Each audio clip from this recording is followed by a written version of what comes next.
간절히 기도드립니다. 아멘.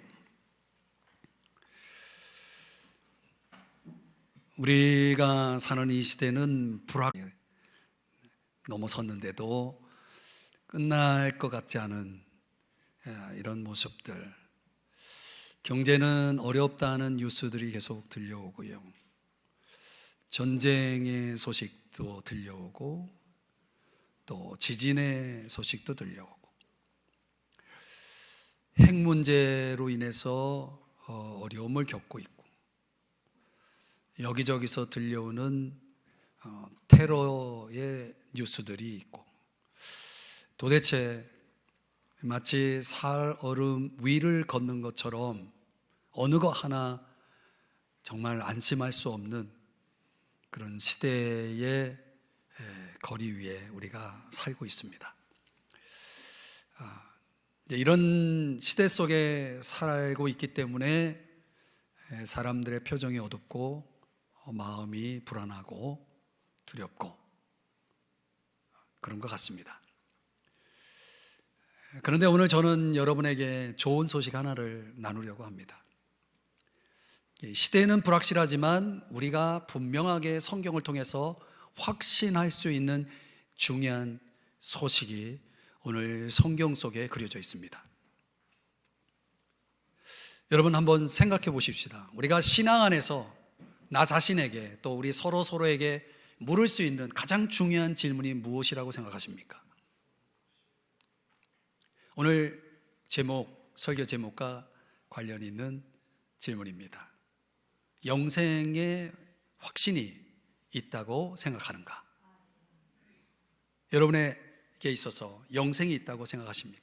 영생의 확신을 갖고 계십니까? 좀 더 풀어서 설명하면, 만일 오늘이 여러분이 이 세상에 사는 마지막 날이고 여러분이 이 세상을 떠난다면 천국에서 눈을 뜨고 천국에 들어갈 것이라고 확신하시나요? 저는 오늘 요한일서 강해를 시작하는 첫날, 이 첫 시간에 1장 1절의 본문 속에서 이 문제를 여러분들과 함께 고민해 보고 싶습니다. 영생의 확신이 있다고 생각하는가? 오늘 스스로에게 이런 것들을 자문하면서 고민에 빠져 있는 신앙인들이 적지 않습니다. 자, 그런 차원에서 오늘 본문은 우리에게 두 가지의 핵심을 가르쳐 주고 있습니다. 확신의 근거, 그리고 확신의 과정입니다. 첫 번째, 확신의 근거입니다. 만약 내가 영생의 확신이 있다고 생각한다면 그 근거는 무엇입니까? 자, 여러분에게 한 사람의 이야기를 들려드리는데요, 헬렌 켈러 이야기입니다. 그는 생후 9개월 됐을 때에 이 병에 걸려가지고 시력과 청력을 잃었다고 하죠. 그는 10살이 되기까지 세상과 소통할 수 없었다고 합니다. 다행히 아주 유능한 교사 앤 설리번이라고 하는 교사를 만나서 그녀로부터 그 손바닥에 워터, 물이라고 하는 단어를 손가락에 그려주면서 입을 열어서 그 워터를 말하게 했을 때, 그 입을 열어 그 워터라는 단어를 입으로 소리를 냈을 때 그는 세상과 소통을 처음으로 시작했다고 합니다. 그리고 자신만의 그 소통법을 터득하면서 사람들과 대화하는 법을 알아가면서 그 부모는 그 당시에 유명한 목회자인 필립스 브룩스라고 하는 목사님을 초대해서 신앙교육을 시켰다고 하죠. 근데 그 신앙교육을 시키는 가운데 어느 날 헬렌 켈러가 이런 놀라운 고백을 했다는 것입니다. 목사님, 저는 목사님에게서 말씀을 듣기 전에 벌써 하나님에 대해서 알고 있었습니다. 단지 그분의 이름을 몰랐을 뿐입니다. 어떻게 그것이 가능했을까요? 헬렌 켈러는 목사님에게 말씀을 배우기 전에 벌써 하나님을 알고 있었다라고 말하고 있습니다. 여러분, 하나님은 누구십니까? 여러분은 하나님을 어떤 분으로 알고 계시나요? 이 헬라의 철학자들을 보면 이 하나님, 신에 대해서 알고자 하는 이 신을 아는 문제로 얼마나 씨름을 했는지 모릅니다. 우리가 잘 아는 플라톤은 하나님을 자신이 열심히 연구해 가지고 내린 결론이 뭡니까? 하나님은 기하학자다, 이렇게 이야기를 했죠. 아리스토텔레스, 그럼 프라임 무버라고 말하면서 하나님은 원동, 신은 원동자다, 이렇게 우리말로 번역하면 그렇게 칭했습니다. 이 바울 당시에 헬라의 철학자들은 신을 가리켜서 이렇게 말했습니다. 알 수 없는 신, 알지 못하는 신. 여러분, 알지 못하는 신이 신입니까? 신적인 존재는 있는 것 같은데 도무지 그를 알 수 없다는 차원에서 그렇게 명명했다는 것입니다. 그러니까 바울 당시에 헬라 철학자들은 하나님을 모르고 있었다는 거예요. 이 독일의 철학자 헤겔도 하나님의 존재를 절대자다, 앱솔루트라고 그렇게 표현을 했다고 그러죠. 여러분, 스펜서라고 하는 그 학자도 그 하나님의 존재를 표현을 하기를 또 이렇게 알 수 없는 사람, 알 수 없는 자다, 이렇게 표현을 했다고 합니다. 심리학을 공부하신 분들은 프로이드를 잘 아실 텐데요, 프로이드는 확대된 아버지에 불과하다. 그러니까 종합해보면 이들이 말하는 하나님은 성경이 말하는 하나님과 전혀 다른 하나님, 그들은 진정 하나님의 존재를 제대로 알지 못했다는 것입니다. 왜 알지 못했을까요? 하나님을 만난 적이 없으니까. 하나님을 공부하는 사람과 하나님을 아는 사람은 다른 차원인 것입니다. 어바웃이죠. 하나님에 관해서는 알고 있을지 모르지만 하나님을 알지는 못했다라고 하는 것이죠. 하지만 여러분, 하나님은 저와 여러분이 그분을 알기를 원하십니다. 그 알기 위해서 우리에게 주시는 게 뭐냐? 영생이라는 거예요. 그래서 요한복음 17장 3절에 뭐라고 말씀하냐면, 다 같이 읽어볼까요? 시작. 영생은 곧 유일하신 참 하나님과 그가 보내신 자 예수 그리스도를 아는 것이다. 아는 것이다. 영생이 뭐예요? 아는 것이라고 하는 거예요. 예수님을 아는 것. 그러니까 우리가 예수님을 인격적으로 아는 것만이 저와 여러분이 영생을 누리는 유일한 길임을 성경이 말씀하고 있는 거죠. 어떻게 알 수 있을까요, 여러분? 영국 시인 존 던이 그런 유명한 말을 했잖아요. 인간은 섬일 수 없다. 무슨 말입니까? 인간은 서로를 필요로 하고 서로를 의지하면서 살아가도록 되어 있다는 거예요. 우리가 서로를 필요로 할 뿐만 아니라 인간에게 가장 필요한 존재는 누굽니까? 하나님 아니겠습니까? 하나님을 필요로 하는 피조물, 그게 바로 인간 아니겠습니까? 그런데 요한복음 3장 27절에 이런 말씀을 합니다. 만일 하늘에서 주신 바 아니면 사람이 어떻다고요? 아무것도 받을 수 없느니라. 여러분, 인간에게 있어야 될 가장 중요한 요소들은 다 하늘에서 주신 거라는 거 아십니까? 인간 스스로 만들어낼 수 없는, 하늘에서 주셔야만 누릴 수 있는 것들이 많죠. 해가 있고 달이 있고 비가 있고 여러 가지가 있죠. 여러분, 영생도 마찬가지인 거예요. 하늘에서 주시지 아니하면, 다시 말하면 하나님의 아들 예수 그리스도가 주시지 아니하면 우리는 그것을 받을 수가 없는 거예요. 이유가 뭘까요? 왜 예수 그리스도만이 그 영생이라는 것을 주실 수 있을까요? 불교나 이슬람교는 줄 수 없을까요? 그런 종교는 줄 수가 없습니다. 왜냐하면 그 종교를 창시한 자들이 단지 인간에 불과하기 때문입니다. 인간은 하루살이와 같은 인생을 살다가 이 세상을 떠나는 존재입니다. 영원한 존재가 아니죠. 영원하지 않은 인간이, 그 유한한 인간이 영생이라는 것을 다른 사람에게 줄 수 있다는 말입니까? 불가능하죠. 불가능한 일입니다. 그러면 종교의 하나인 기독교를 한번 얘기해 봅시다. 기독교는, 교회는 여러분에게 영생을 줄 수 있는 겁니까? No, 줄 수 없습니다. 왜냐하면 기독교나 교회는 인격이 아니기 때문에 그렇습니다. 조직입니다. 여러분이 교회를 열심히 다니는 것은 조직 속에 들어와 있는 겁니다. 그 조직이 여러분에게, 비인격이 여러분에게 생명을 줄 수는 없는 것입니다. 아십니까? 요한복음 17장 2절에서 이렇게 말씀합니다. 아버지께서 아들에게 주신 모든 사람에게 영생을 주게 하시려고. 여기서 말하는 아들은 예수 그리스도를 가리키죠. 하나님 아버지께서 예수 그리스도에게, 아들이신 예수 그리스도에게 주신 모든 사람에게 영생을 주게 하시려고. 뭘 주셨다? 권세라는 걸 주셨다는 거예요. 그러니까 영생을 주실 수 있는 그 영생을 주는 권세라고 하는 것은 예수님에게만 있다는 거예요.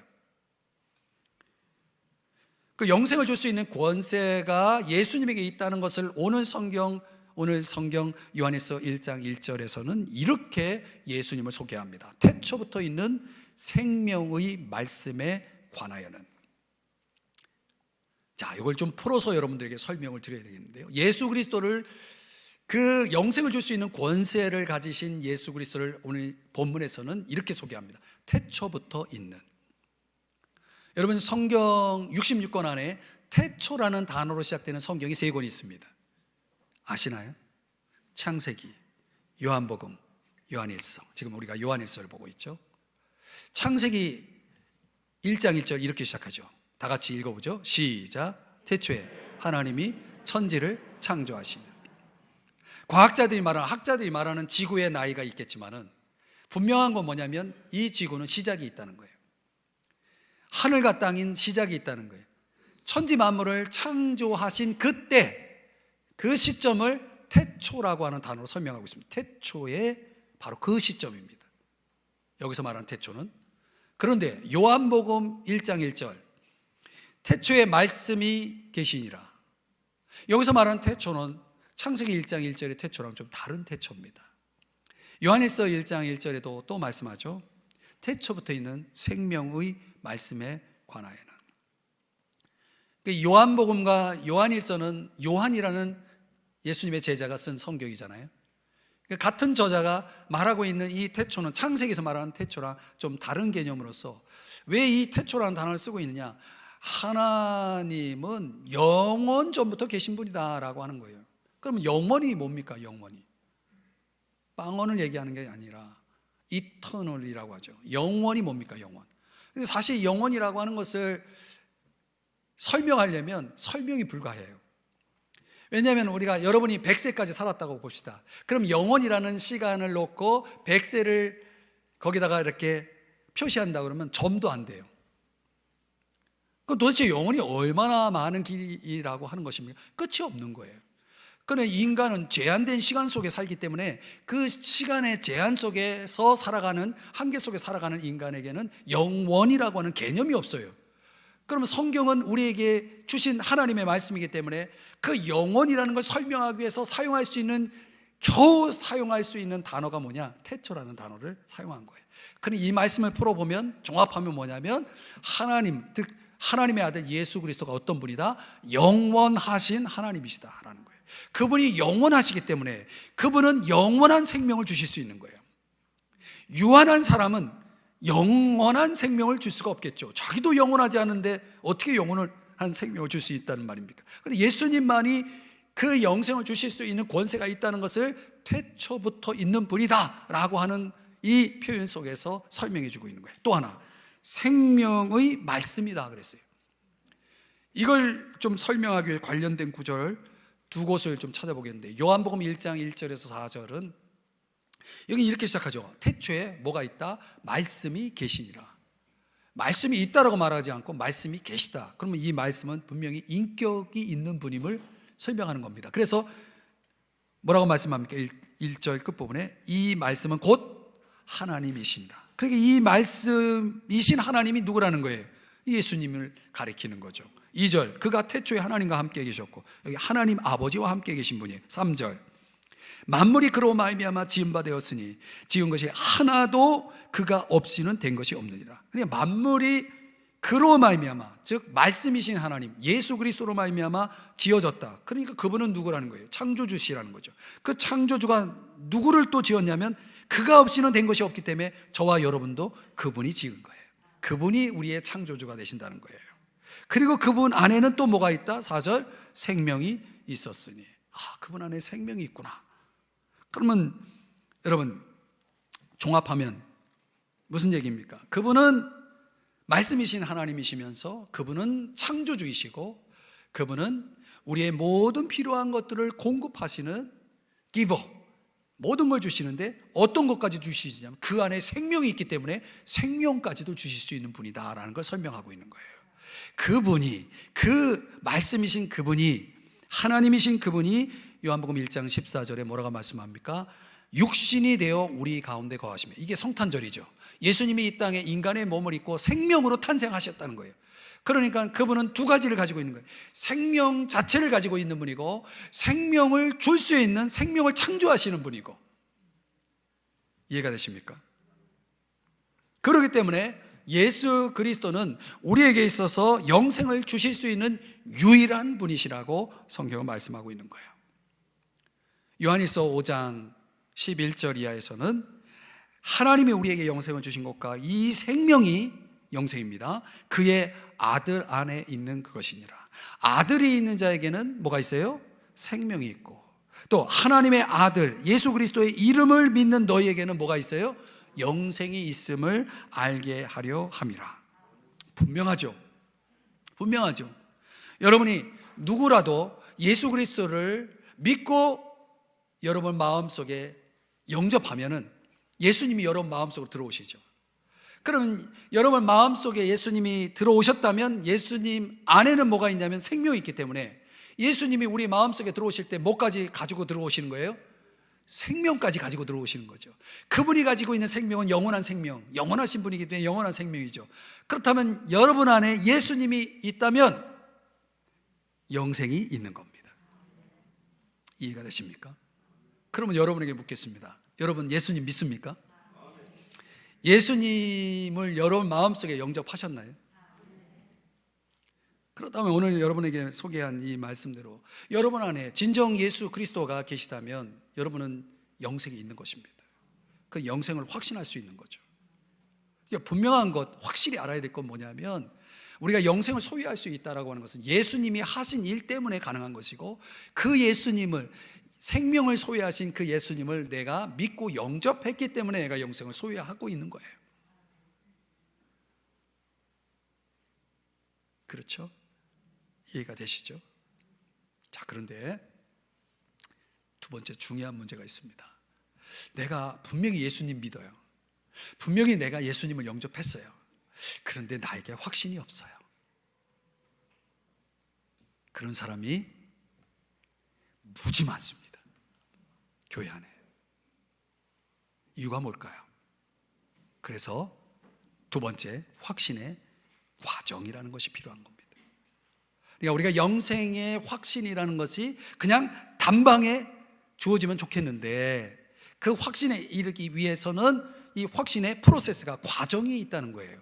그걸 오늘 성경 요한일서 1장 1절에서는 4개의 동사를 사용하고 있는데, 우리가 들은 바요, 눈으로 본 바요, 자세히 보고, 우리 손으로 만진 바라. 이 4개의 동사는 내가 영생의 확신에 이르기 위해서 거쳐야 하는 프로세스입니다. 단계입니다. 그러면 그 모든 것들이 우리에게 다 적용된다는 차원에서 하나씩 한번 들여다보면요, 첫 번째는 듣는 단계. 우리가 들은 바요. 무엇을 듣습니까? 여러분, 이 요한복음은 누가 썼다고 그랬어요?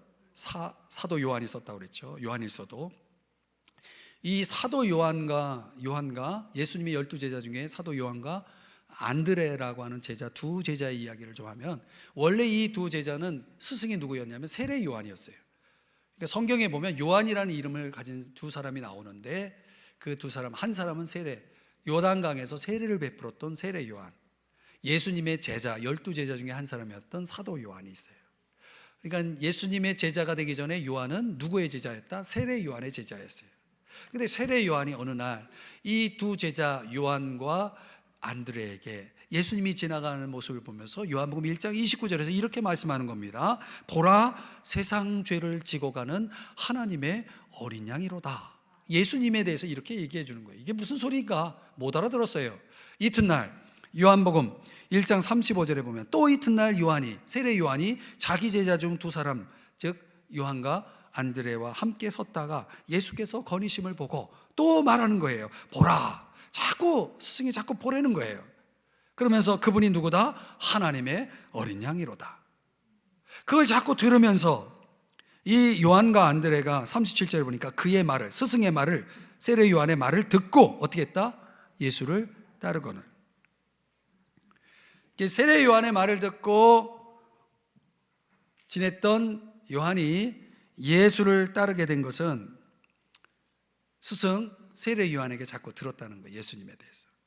또 예수님에 대해서 세례 요한을 통해서 들었을 뿐만 아니라 이제는 본격적으로 예수님을 따라다니면서 예수님의 그 권세 있는 말씀을 자꾸 듣는 거예요.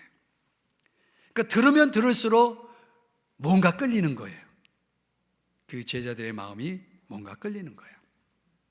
우리도 마찬가지라는 거예요.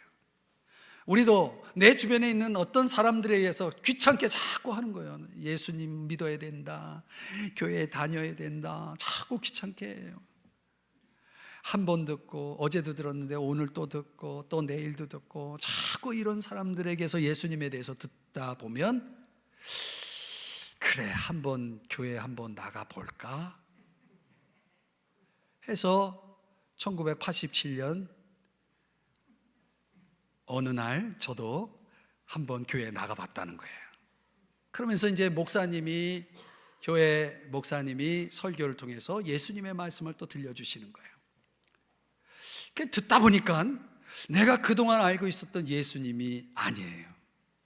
예수님에 대한 내가 가지고 있었던 편견과 오해가 하나씩 하나씩 뭔가 풀어지는 것을 느끼는 거예요. 이게 우리가 들은 바요, 이 단계가 되는 것입니다. 두 번째는 즉 보는 단계입니다. 우리가 눈으로 본 바요, 이렇게 말하고 있거든요. 예수님의 제자들이 이제 예수님을 졸졸 따라다니면서 뭘 봤습니까? 기적을 보는 거예요. 여러분, 예수님이 얼마나 많은 기적을 행했습니까? 여기서 다 논한다면 여러분들이 집에 못 가요. 예수님의 기적, 대표적인 기적 가운데 하나를 꼽는다면 물로 포도주를 만드는 기적을 행하셨어요.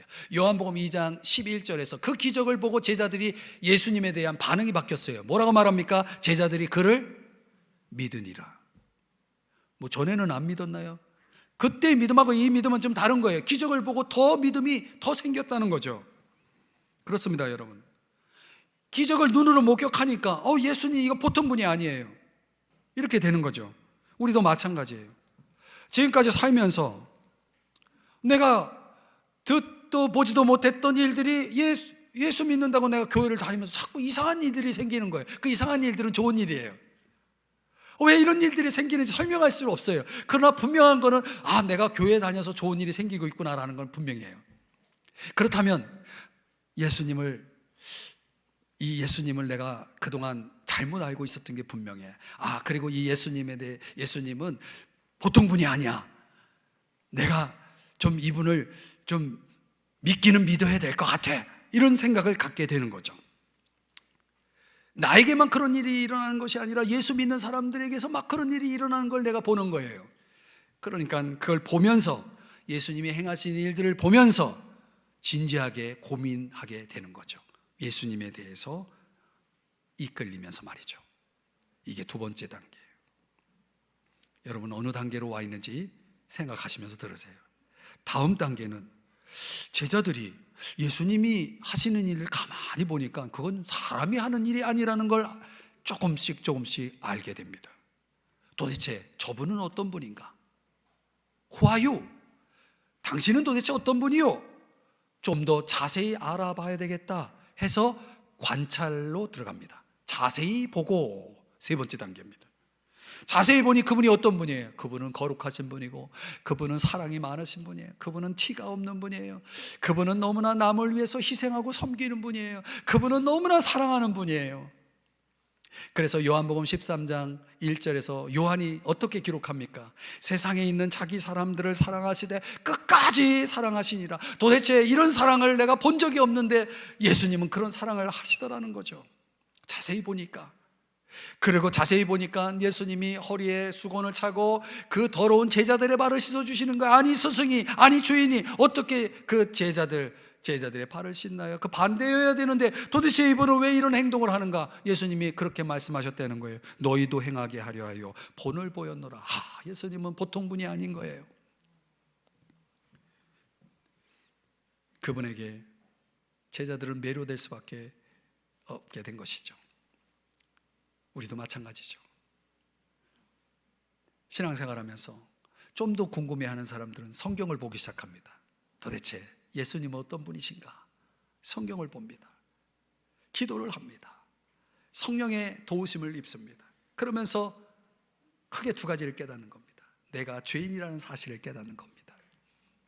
내가 죄인이라는 사실을 깨닫는 겁니다. 또 하나는 내가 죄인인데 이 죄인인 나를 위해서 예수님께서 십자가에서 죽으셨다는 걸 깨닫는 겁니다. 2000년 전에 그 십자가의 사건은 바로 나 때문에 일어난 일이구나라는 사실을 깨닫는 겁니다. 도대체 나를 위해 십자가에서 죽기까지 했다면 그분은 도대체 나를 얼마나 사랑하시는 걸까요? 사랑을 깨닫습니다. 그 사랑, 그 은혜, Amazing Grace, 그 놀라운 그 은혜와 사랑을 깨달았을 때, 그래서 요한복음 3장 16절이 마음에 와닿는 거예요. 하나님이 세상을 이처럼 사랑하사 독생자를 주셨으니, 왜 예수님이 이 땅에 오셨는지를 깨닫는 겁니다. 나를 이렇게 사랑하신 거구나. 어떻게? 로마서 5장 8절에 말씀하는 것처럼 다 같이 읽어봅니다. 시작. 우리가 아직 죄인 되었을 때 그리스도께서 우리를 위하여 죽으심으로 하나님께서 우리에 대한 자기의 사랑을 확증하셨느니라. 정말 나를 사랑하시는구나. 정말 나를 사랑하시는구나. 정말 나를 사랑하시는구나. 그래서 나를 위해 죽으셨구나. 이게 깨달아지는 겁니다. 어떻게 해서? 자세히 보면서 이렇게까지 깨달았음에도 불구하고 아직 확신에 이르지 않았다는 거예요. 네 번째 단계가 그 다음인데요. 우리 손으로 만짐봐라. 만져야 되는 거예요.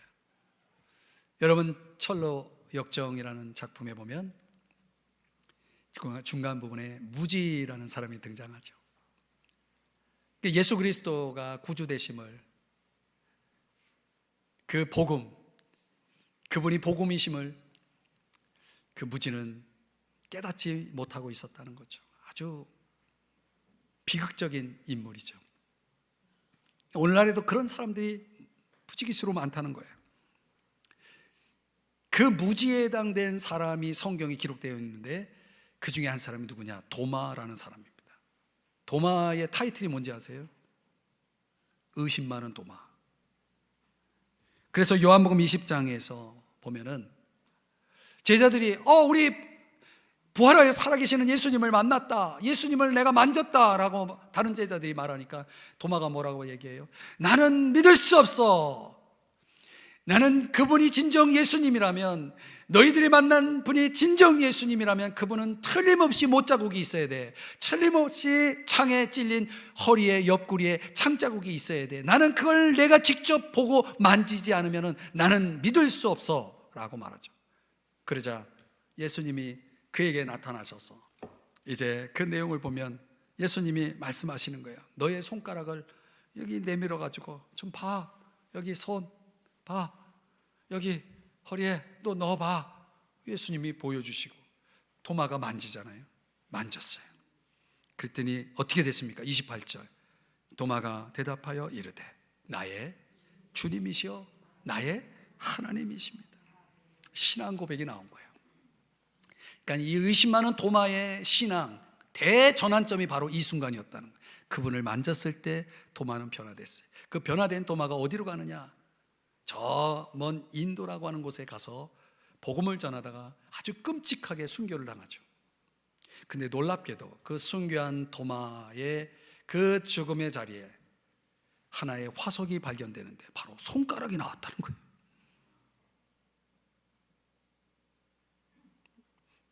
안 믿어지시는 것 같아요. 그 화석, 손가락. 그래서 제가 1992년에 인도의 단기 선교로 갔을 때 그 남부 지역에 마드라스라고 하는 지역이 있는데 거기 가면 성 토마스, 도마를 기념하는 성 토마스 성당이 있습니다. 그 성당에 들어가 봤더니 뭐가 이렇게 빛이 되어 있는데 보니까 화석, 손가락 그 화석이 딱 있는 거예요. 이게 뭔가 읽어봤더니 바로 이 도마의 손가락 화석이라고 기록되어 있더라고요. 저도 거기를 만졌다는 거 아닙니까? 예수님의 못자국, 창자국을 만진 그 도마의 손가락을 저도 만졌다는 거 아닙니까? 물론 유리로 이렇게 보호되어 있어서 그 위를 만졌다는 겁니다. 사랑하는 여러분, 우리가 나 같은 죄인을 위해서 십자가에 죽으시고 다시 살아나신 그분을 받아들이지 않는다는 건 이건 불가능한 일이거든요. 불가능한 일이거든요. 나를 위해서 죽으신 분인데 그분을 내가 환영하지 않고 그분을 내가 맞아들이지 않는다면 도대체 그게 정상입니까? 있을 수 없는 얘기죠. 내 두 손을 통해서 그분을 붙잡지 않으면 내가 그분 없이는 이제 도저히 나는 한순간도 살아갈 수 없다라고 하는 사실을 절절하게 깨닫고 거기에 사로잡히면 저와 여러분은 이제 예수님을 받아들이게 되는 겁니다. 그때 주님은 그에게 영생이라는 선물을 확실히 손에 쥐어주는 것이죠. 여러분, 기독교는 단순한 지식을 믿는 게 아닙니다. 인간의 말을 믿는 게 아니에요. 영생을 소유하신 그 예수 그리스도를 믿고 영접해서 그분을 인격적으로 만나는 게 그게 참된 기독교인 것입니다. 여러분들이 아무리 교회를 다녀도 여러분이 기독교를 믿는 한 여러분에겐 영생이 없는 것입니다. 여러분은 기독교를 믿는 게 아니라 여러분들은 영생을 선물로 주시는 예수 그리스도를 믿어야만이 여러분에게 영생이 주어진다는 사실을 아셔야 되는 거예요. 그러니까 우리는 교회를 다니는 게 아니에요. 예수님을 믿는 거예요, 지금. 그러니까 신앙생활에 있어서 우리는 이런 비슷한 경험을 한다는 거예요. 누가 예수에 대해서 아무리 얘기해도 나는 꿈쩍하지 않았는데 오늘도 내일도 계속 누군가 나에게 자꾸 예수를 얘기하고 예수를 소개한다면 나는 뭔가 마음이 흔들릴 거예요. 그리고 어느 날 내 스스로 발걸음이 교회로 향해서 옮겨지게 되는 거죠. 그게 저에게 1987년에 일어났던 거예요. 가서 보니까, 가만히 보니까 내가 그동안 예수 믿는 사람들, 또 그들이 믿고 그들이 말하는 예수에 대해서 가지고 있었던 모든 의심과 오해와 편견들이 하나씩 지워지면서 내 마음 가운데 저분이 나를 사랑하시는 분이고 저분이 나를 위해 십자가에 죽으신 분이고 저분이 나를 위해서 부활하신 분이라는 사실이 다가오고 그 말씀이 조금씩 믿어지면서 마음에 갈등이 생기더라는 거죠. 어떤 갈등? 믿을까 말까. 아직까지도 믿을까 말까. 그러다가 그 고민이 끝나면 마침내 이분이야말로 나의 영생의 문제를 해결하시고 이분이야말로 진정 나의 죄의 문제를 해결할 나의 구세주요 나의 주인이란 사실이 확실히 깨달아질 때, 그때 그분을 내가 내 마음속에 모셔드릴 때 그분은 나에게 영생을 선물로 주신다는 사실입니다. 사랑하는 여러분, 성경은요 예수님이 이 땅에 오신 목적을 이렇게 분명하게 말씀하고 있습니다. 요한복음 10장 10절 다 같이 읽어봅니다. 시작. 내가 온 것은 양으로 생명을 얻게 하고 더 풍성히 얻게 하려는 것이라. 성경은 또 이렇게 말씀합니다. 로마서 6장 23절에 보면 다 같이 읽습니다. 시작. 죄의 삭은 사망이요 하나님의 은사는 그리스도 예수 우리 주 안에 있는 영생이니라. 아멘. 예수님이 왜 이 땅에 오셨어요? 그분이 우리에게 주시고자 하는 선물이 있기 때문이죠. 그 선물이 뭐예요? 영생이라는 거예요. 영생이라는 거예요.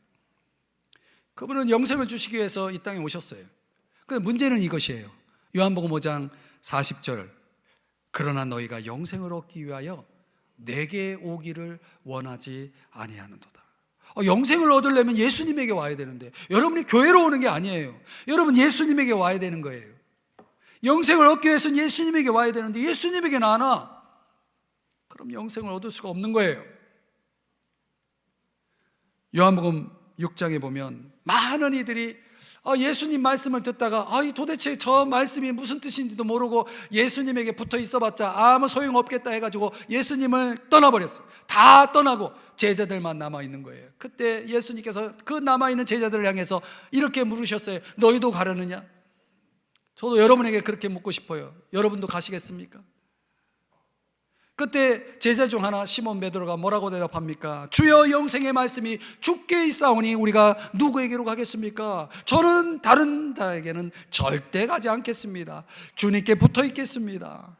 왜냐하면 우리가 주는 하나님의 거룩하신 자이신 줄 믿고 어떻다고요? 알았사옵나이다. 믿고 아는 사람들은 떠나지 않는 것입니다. 믿고 아는 사람들은 그분께 붙어 있는 것입니다. 믿고 아는 사람은 그분을 환영하는 것입니다. 믿고 아는 사람은 그분을 확실히 붙잡고 살아가는 것입니다. 여러분, 여러분의 삶에서 이 예수님보다 중요한 존재가 있습니까? 한번 생각해 보세요. 여러분이 예수님이 주시는 그 영생보다, 이 세상에 그 영생보다 더 중요한 게 있습니까? 여러분 아십니까?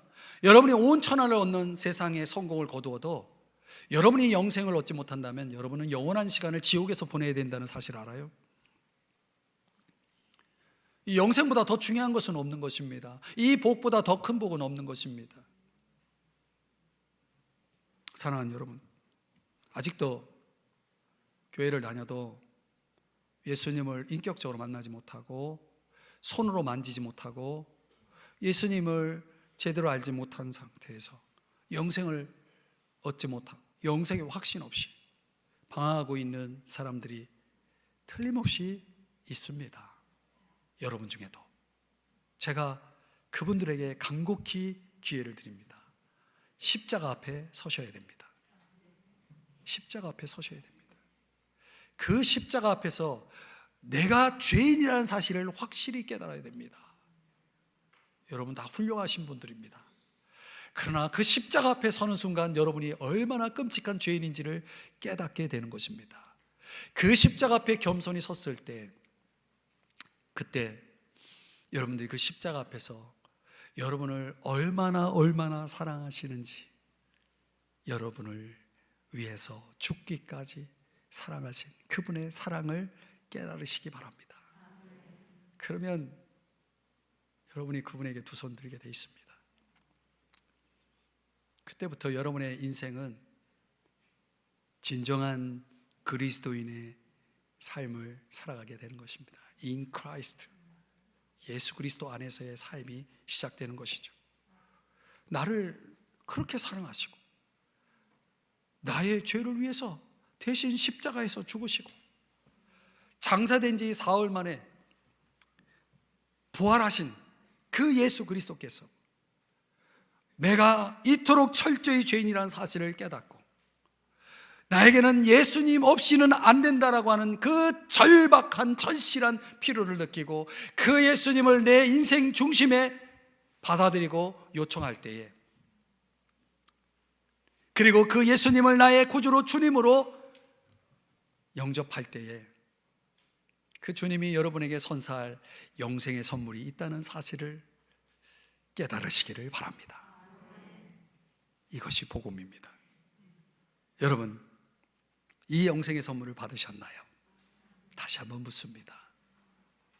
여러분에게 진정 이 영생의 확신이 있다고 정말 확신할 수 있나요? 이것을 위해서 오늘 본문이 두 가지를 우리에게 분명히 말씀해 주셨죠. 확신의 근거가 뭐냐? 내가 예수 그리스도를 믿고 영접했느냐? 그게 근거라는 거예요. 또 내가 진정 확신에 이르기 위해서 나는 어떤 단계에 와 있느냐? 듣는 단계냐? 보는 단계냐? 자세히 보는 단계냐? 아니면 내가 직접 손으로 확실하게 만진 단계냐? 여러분이 이 네 번째 단계에 이르기까지는 여러분의 확신에 이르는 길은 멈추면 안 되는 거예요. 계속해서 그 씨름을, 그 싸움을 여러분들 각자가 하실 것입니다.